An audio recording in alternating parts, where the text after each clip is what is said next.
अल्लाह की तरफ लौटने का सफर, एक दिल को जगा देने वाली हकीकत। ऐ मेरे मालिक, मैंने अपनी जिंदगी में बहुत गलतियां की हैं, बहुत गुनाह किए हैं, लेकिन अब मैं तेरी तरफ लौटना चाहता हूं। क्या आपने कभी सोचा कि हम अपने रब से कितने दूर हो चुके हैं?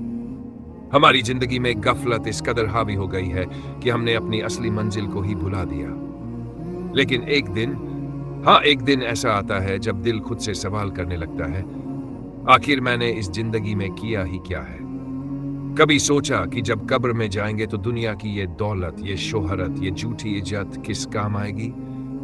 उस वक्त सिर्फ एक चीज काम आएगी, हमारे नेक अमाल, अल्लाह की याद में हमेशा। जब इंसान की आंखें खुलती हैं, जब उसके दिल में अल्लाह का खौफ बैठता है, तो उसकी सोच बदल जाती है। अब वो हर नेकी सिर्फ अल्लाह के लिए करना चाहता है। अब उसे दुनिया की वाहवाही की जरूरत नहीं। अब उसे बस एक ही चीज चाहिए, अल्लाह की रजा, तौबा। ए अल्लाह, मैंने बहुत गुनाह किए हैं, लेकिन तेरा वादा है कि तू अपने बंदों की तौबा को कबूल करता है। जब इंसान सच्चे दिल से रोता है, जब वो सजदे में गिरकर अपने गुनाहों पर शर्मिंदा होता है, तब अल्लाह की रहमत उस पर बरसने लगती है। क्योंकि अल्लाह खुद फरमाता है, ऐ मेरे बंदो जो अपनी जानों पर जुल्म कर चुके हो, अल्लाह की रहमत से मायूस मत होना, अल्लाह सब गुनाह माफ कर देता है। कौन है जो हमें इतना माफ करता है? कौन है जो हमारे गुनाहों को छुपा लेता है? सिर्फ अल्लाह। अल्लाह से डरने की हकीकत। लेकिन ये मत समझो कि अल्लाह सिर्फ रहम करने वाला है। वो रहमान भी है, लेकिन वही जब्बार भी है। जिस तरह उसकी रहमत बेइंतहा है, उसी तरह उसकी सजा भी सख्त है। कुरान में अल्लाह बार बार चेतावनी देता है, जो लोग हमारी आयतों को झुठलाते हैं और गुनाहों में डूबे रहते हैं, उनके लिए दर्दनाक अजाब है। क्या हम उस अजाब के लायक बनना चाहते हैं?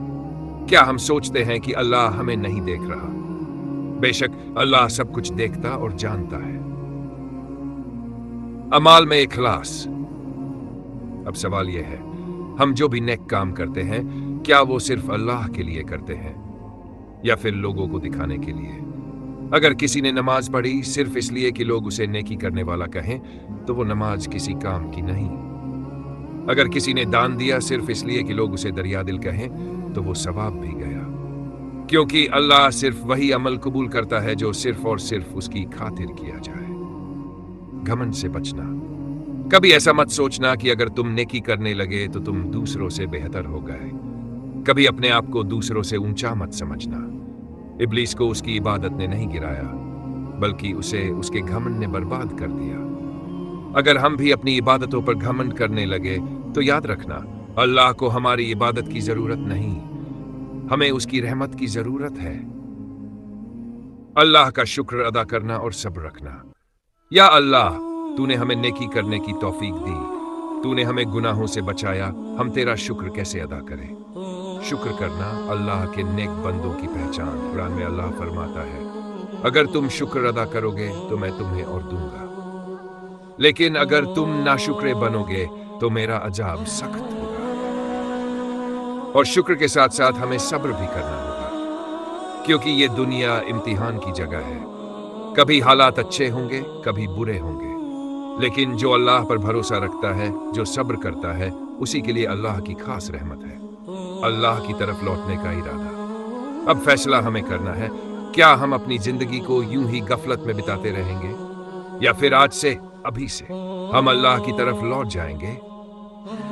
ए अल्लाह, हमें अपनी रहमत में शामिल कर ले, हमारे गुनाह माफ कर दे, हमें नेक बंदों में शामिल कर ले और हमें अपनी मोहब्बत में डूब जाने की तौफीक अता कर।